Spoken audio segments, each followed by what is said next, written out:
Great. So now that we discussed that, I like to move into another topic. And the topic that I like to discuss is like for those who are starting off their career with business analysis, like what kind of advice, what kind of advice would you give someone as an entry level VA? What can they expect in their first year?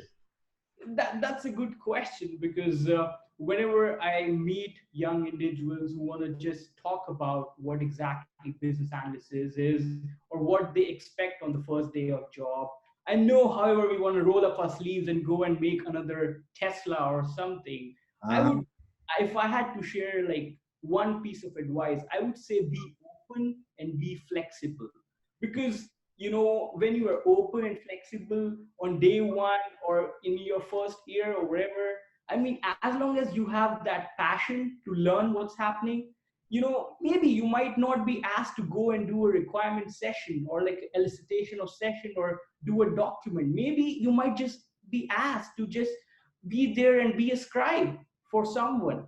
But don't just be with it, take it with a grain of salt, and learn, observe what the senior BA is doing, right? How he or she is doing the session. So be open to that.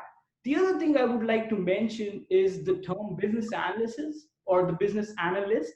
right. I see a lot of organizations have job openings of titles business analyst. And That is so true. That is so true. and the funny part is they're not even close to what the book definition of business analyst is.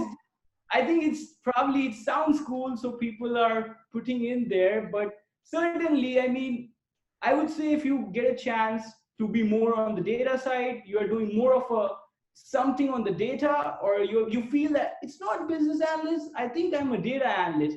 I mean, take it, right? I mean, as I mentioned earlier, a BA wears a multiple hats. So if you are flexible, or I would say BA can be a jack of all trades, but you need to be at least master of one so that you know what you want to be or what direction you want to go in. So if I have to summarize, be open, be flexible, try to learn as much as you can about the industry you're working in, do your own research about the industry, about the project, and learn, try to learn, make the best of your experience, right? Maybe you might know that there is so much potential, or this is what you want to do lifelong, or maybe not, maybe it's not for you, maybe you want to do something else. Mm. Whatever you decide, it's going to help you, so that's how you should focus on that. So, what's really interesting is how, like, some of the individuals that we coach are young. And, Annette, you can test to this and you can, chime in when you're ready, right? The, the thing that they tell me that, is their biggest pain point is being scared to facilitate or uh, not knowing what to do after learning what to do. And so coming on the job, they're like, okay, will I get that support?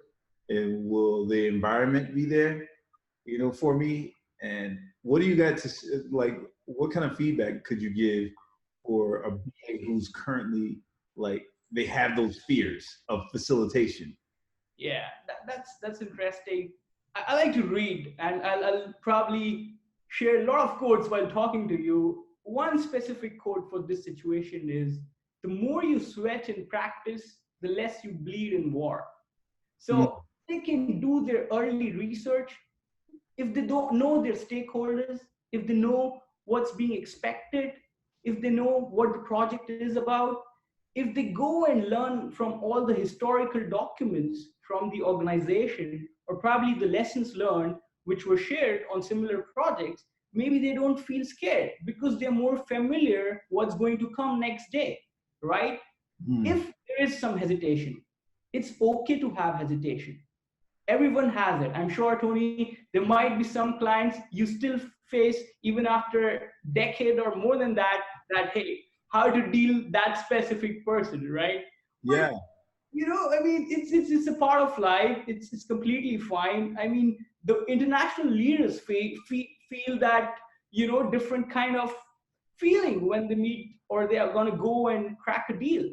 But certainly, I mean, if you're more familiar with the environment, I'm not saying you're going to be completely okay, but at least you will feel comfortable in that situation. And over the time, you will be confident enough to take it and deal any specific situation, deal any specific project, or any specific stakeholder. That's so Aayush, when you say be familiar with the environment, yeah. Are you talking about just the physical environment, like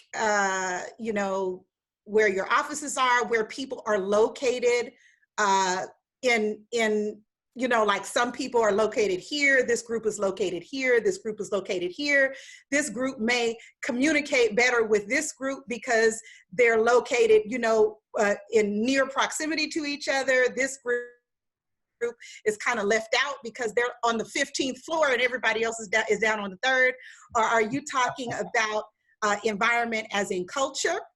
Or are you talking about environment as in let him answer, Annette. Let him answer. Okay, well, I'm just giving some examples of environment. So I want him